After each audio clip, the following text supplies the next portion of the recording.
Tu veux savoir pourquoi les gens ne te respectent pas, pourquoi les gens ne te calculent pas ou te rabaissent?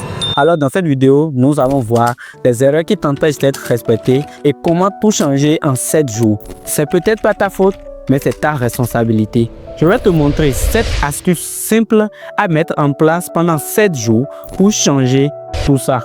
Mais avant le défi, parlons d'abord des erreurs qui t'empêchent d'être respecté. L'erreur, c'est qu'on veut être gentil, on veut bien faire, mais voici ce que nous faisons sans le savoir. 1. Tu souris même si tu n'es pas d'accord. 2. Tu t'excuses tout le temps. Numéro 3. Tu dis oui alors que tu penses non.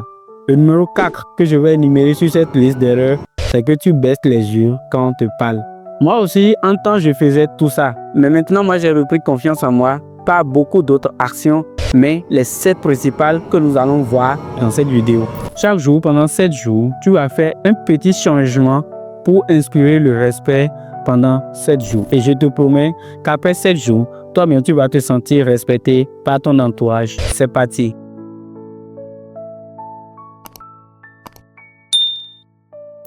Jour numéro 1, regarde les gens dans les yeux, même si ça te met mal à l'aise.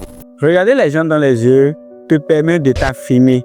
Cela envoie un signal de « je suis là, je suis solide ».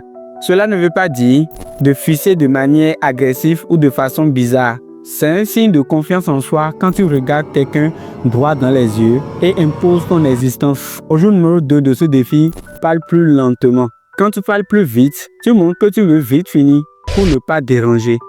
Or, quand tu parles un peu plus lentement, tu prends le contrôle de la conversation et tu montres que tu es sûr de toi. Tu envoies ce signal-là de « ce que je dis a de la valeur et tu peux m'écouter ». Là, tu as le contrôle de ta respiration, des mots que tu sortes, donc de ce que tu dis.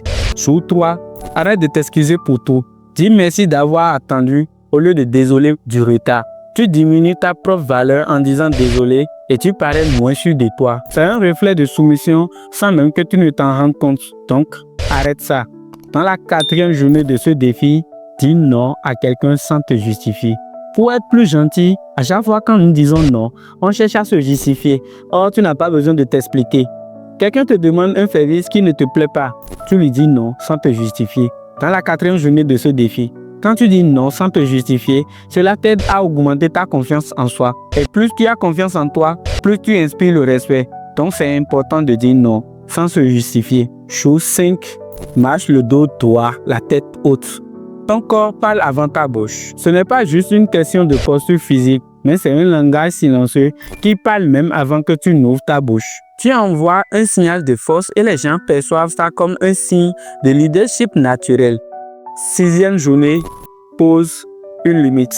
Même si ce n'est pas une grande limite, pose une petite limite. Exemple simple, je ne veux pas qu'on me parle comme ça. C'est un acte fondamental pour se faire respecter par les autres. Tu montres aux autres comment te traiter.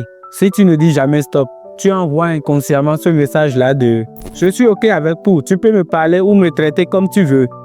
Donc, au jour 6, pose une limite, même si c'est une petite limite. Quelqu'un qui t'appelle sans ne pas connaître ton programme, te dit de venir l'aider pour quelque chose.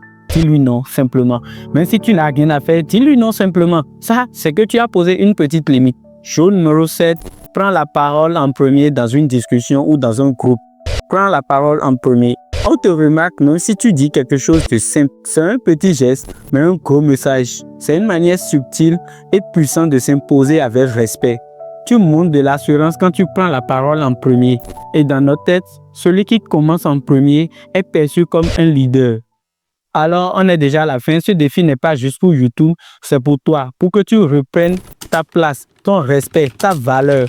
Le respect, ça ne commence pas avec les autres. Ça commence avec toi-même. Si tu es prêt à commencer ce défi, écris jour 1 commencer dans les commentaires et je serai très heureux de t'accompagner dans ce défi pour t'aider à inspirer plus de respect. Et surtout, abonne-toi si ce n'est pas encore fait parce que sur cette chaîne, on construit ta confiance en soi jour après jour.